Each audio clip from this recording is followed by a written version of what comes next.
Hello, you're welcome. In this video, I'm going to be demonstrating how you can be able to solve this mathematical problem I have on my screen, which is on full amortization schedule. So we are going to construct this in this very video. The question says, you've secured a 7-year equipment financing deal worth $9,500. The repayment plan involves equal annual installments made at the end of each year with an interest rate of 14%. Construct a full amortization schedule showing the yearly breakdown between interest and principal repayment. So this is what we are going to be seeing in this video. So I will start by entering the information on top.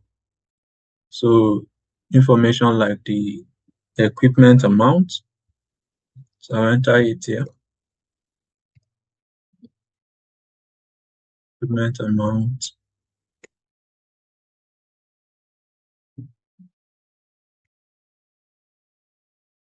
Then it is worth $9,500. Then next is my tenor. My tenor is 7 years. Then I have my interest rate.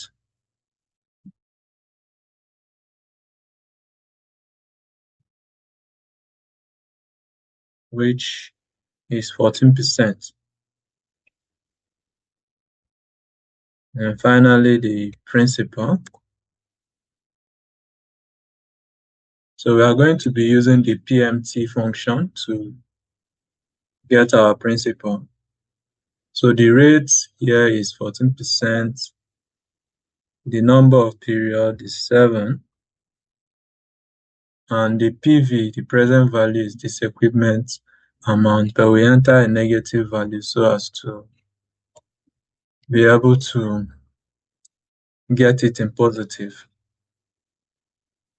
Next, we are now going to create the amortization schedule showing the yearly breakdown between interest and principal repayments. So we start from this row 6. So in this row 6, I enter my year. For row 7, I enter principal at beginning of year. Then for C, I enter payment at end of year.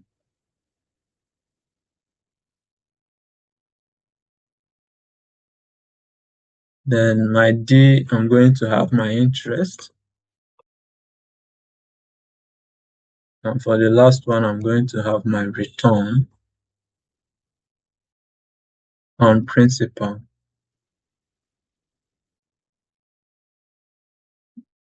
All right, so here I will start with 0. And I want to have it up to 8.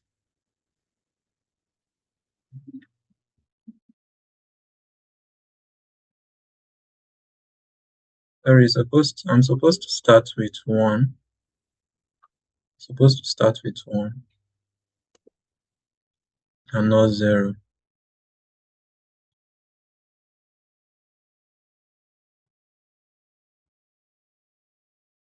Then for my principal at beginning of the year, I'm going to link this equipment amount.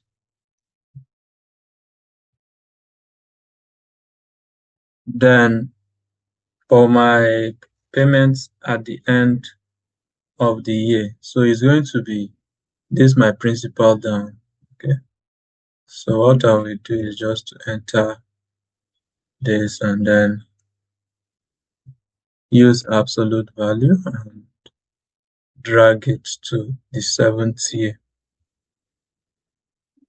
To calculate my interest is going to be my principal, sorry, my equipment account amount here for the first year multiplied by the interest rate.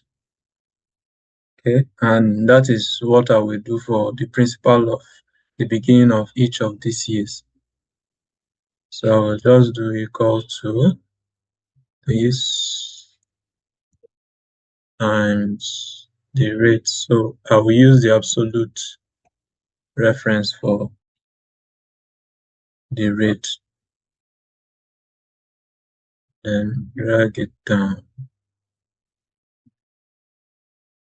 Now for the return on principal. So my return on principal is going to be this payment at the end of year minus my interest, so that I get the return on my principal. So I'll just do equal to minus the interest. Then I also drag this down. So I'll copy.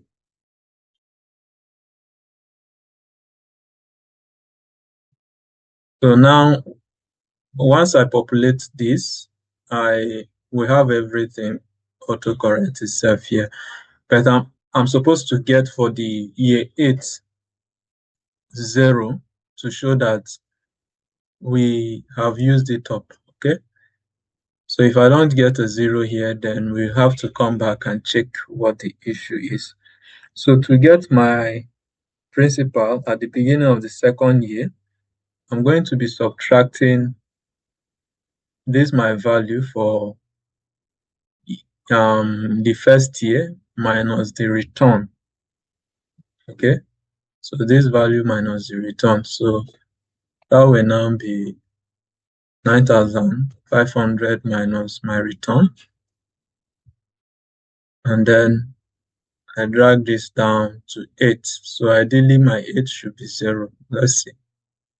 So our 8 is 0, showing us that we have used up everything. Okay. If we've been able to construct a full amortization schedule that shows the yearly breakdown of our interest, which is this, okay, and our principal repayment. So you can see our principal at the beginning of the year, as well as the return on our principal. So you can see the payments at the end of the year for every year. Okay, so and this is just what this question is asking us to show, and we have successfully been able to do that. I hope you've been able to find this video helpful actually, and if you have, kindly like, share, and subscribe to our channel. Thank you, and I'll see you in the next one.